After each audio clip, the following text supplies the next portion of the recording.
നിലം കളരിയും അരവിന്ദാശാൻ ഫ്യൂച്ചറിൽ എന്താണ് like what is it that is there a vision that you want to take it forward and also personal ലൈഫിൽ എന്താണ് ഉണ്ടായ വ്യത്യാസവും and could you share some of the struggles അതായത് that yeah സ്വന്തമായിട്ട് കളരി start ചെയ്തതിന് ശേഷം ഉണ്ടായ അതെ അതെ കുറച്ച് മാറ്റങ്ങൾ അതെ, എന്തൊക്കെയാണ് അതെ, ഒരു സാധനം അത് ഇന്ന് ഞാൻ പറഞ്ഞല്ലോ ഇതൊരു സ്ട്രഗ്ലിങ് പീരീഡിൽ നിന്നാണ് നമ്മൾ പെട്ടെന്നൊരു സാധനം സ്റ്റാർട്ട് ചെയ്ത് മുന്നോട്ട് പോകാമെന്നുള്ളൊരു സാധനം. അപ്പോൾ നമ്മൾ അന്നേരം കൂടെ ഉണ്ടായിരുന്ന ഒരുപാട് എൻ്റെ സ്റ്റുഡൻസ് ആയിട്ടുള്ള തന്നെ ഒരുപാട് പേരെന്നെ ഹെൽപ്പ് ചെയ്തിട്ടുണ്ടായിരുന്നു. ആ സമയത്ത് സാമ്പത്തികപരമായിട്ടൊക്കെ ഹെൽപ്പ് ചെയ്തിട്ടുണ്ടായിരുന്നു.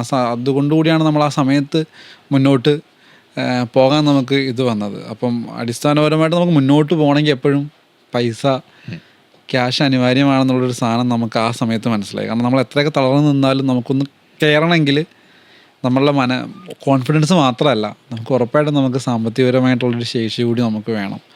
കാരണം കുറച്ച് പൈസ ഉണ്ടെങ്കിൽ നമുക്ക് നമ്മുടെ സങ്കടം പോലും നമുക്കൊരു പരിധി വരെ മുന്നോട്ട് ഇവൻ ഒരു തെറാപ്പി എടുക്കണമെങ്കിൽ പോലും നമുക്ക് പൈസ വേണമല്ലോ. പൈസ ഇല്ലാതെ ഈ ലോകത്തൊന്നും കിട്ടില്ല നമുക്ക്. അപ്പം നമ്മളുടെ ഫിനാൻഷ്യൽ രീതിയിലുള്ള ഒരു ബുദ്ധിമുട്ടായിരുന്നു ആ സമയത്ത് ഞാൻ ഏറ്റവും കൂടുതൽ ഫേസ് ചെയ്തതും. പക്ഷേ ആ സമയത്ത് എങ്ങനെയൊക്കെയോ ആരൊക്കെയോ